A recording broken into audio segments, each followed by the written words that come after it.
her, and we're so proud to be the part of it. I may have conceptualized this, but I have to say. Indeed, the call of Mount Everest for global climate action embodies the clarion call from both at least developed and a mountainous nation for commensurate climate action and climate justice. It is obvious that the least developed and mountainous countries like Nepal are facing severe and disproportionate impacts of climate change, which was just described by Samriti.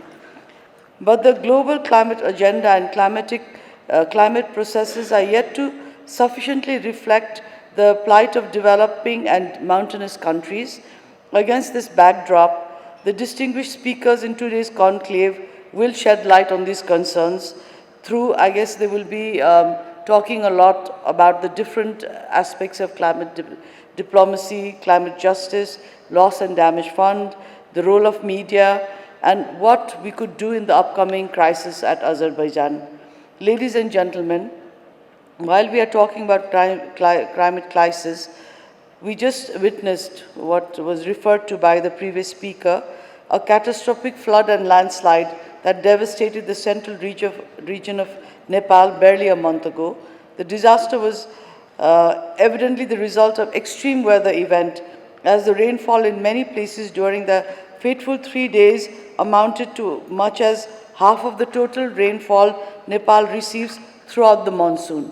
It is not that we have not witnessed such rainfall in the past, but now it is more intense because I am an inhabitant of this valley, and as a child I remember the Chobar Gorge filling up right to the top like it was today.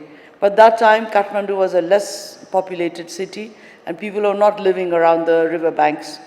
But now the incidents are also more severe than before, and we have a lot of people also living inside the valley. So such events have resulted in the tragic loss of more than 250 lives. In addition, the same number of people, I mean, we always have casualties related to climate in Nepal, but this year just one event led to so many deaths. And we are yet to fully apprise the damage to our roads, bridges, hydroelectric projects, and other public and private property. A lot of people have lost their livelihoods as a result of the recent floods just in one part of the valley. And I dread to imagine what would happen if such events become more and more frequent, which is bound to happen. Mr. Chair, the scientific community in particular, through the IPCC reports, has unanimously attested that such extreme weather and climate events are caused by global warming and climate change. It is a matter of gross injustice to Nepal and similarly other nations like ours, which hardly contribute to the global greenhouse gas emissions, but we are the victims of such climate disasters. When the UN Secretary General visited Nepal last October, he was shocked to observe what he called terrible impact of climate crisis in the Himalayas. What he said came after his tour to the Everest and Annapurna regions, where we witnessed the grim realities of unfolding crisis in the mountain lives and ecosystem. At this juncture, I recall and re-emphasize his urgent appeal to the international community to move forward with climate action. Ladies and gentlemen, I also echo the distinguished speakers who he called for urgent climate justice. The developed countries whose actions have precipitated the climate crisis must provide adequate resources, technology, and other support to the developing countries for the adaptation and resilience building. And I'm so happy that we have a representative here from the UK government and also our friends from the New York Times, whose influence goes far beyond just the reaches of the room right here. I hope the voice that they take from here will be resounded and re-echoed in many other such forums. The promises from the UNFCCC to the Paris Agreement to the annual COPs have been aplenty, but the delivery is sorely lacking. All climate finance commitments must be met and upscaled, keeping in mind the need to invest $5 to $7 trillion annually to green the economy by 2030. And we are already towards the tail end of 2024. So we are really running out of time. There must be adequate grant-based and concessional resources for developing countries to meet their needs for adaptation and resilience building.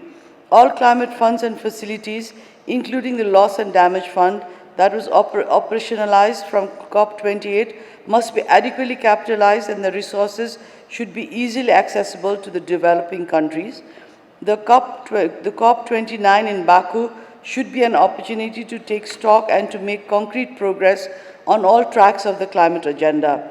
On the part of Nepal, the Honorable Minister of Forest and Environment and myself, we have been talking whether we can host a side event specifically related to loss and damage, because Nepal has really witnessed tremendous loss. We lost the Melamchi project, went back a few years, and we've spent almost 2-3 decades building that. Then we had this glacial outburst triggered floods last year in the Sunkosi, and that has damaged a lot of our hydropower projects. And recently we had another Gulf outburst issue in Thame. A whole village was lost. Unfortunately, not much loss of life, unfortunately. And now we've recently had these devastating floods. Environment Minister, Excellency, a subscription model paywall in Nepal. In order to give more value to our readers and subscribers, New York Times, Nagarik, and Republica at a rate because you only get gain from it and there's nothing to lose. Thank you. A disclaimer right at the beginning, I'm not a climate expert at all. That is a very important question to me. No. The answer is he is not going to be able to relate to those stories. Climate change is an issue, and it could only that only should be a topic which I look at the pollution indicator in my car, and all sorts of disease around there, and I feel ashamed. India has made climate change a top priority, and but from today onwards, that is going to be on one of the top 2 priorities. Because our voice is so small and unheard, we're not being able to lead on behalf of us in big global platforms, so we can be heard 2,000 years worth of ice in just 30 years. Those are my top points here. However, in the same note, I would like to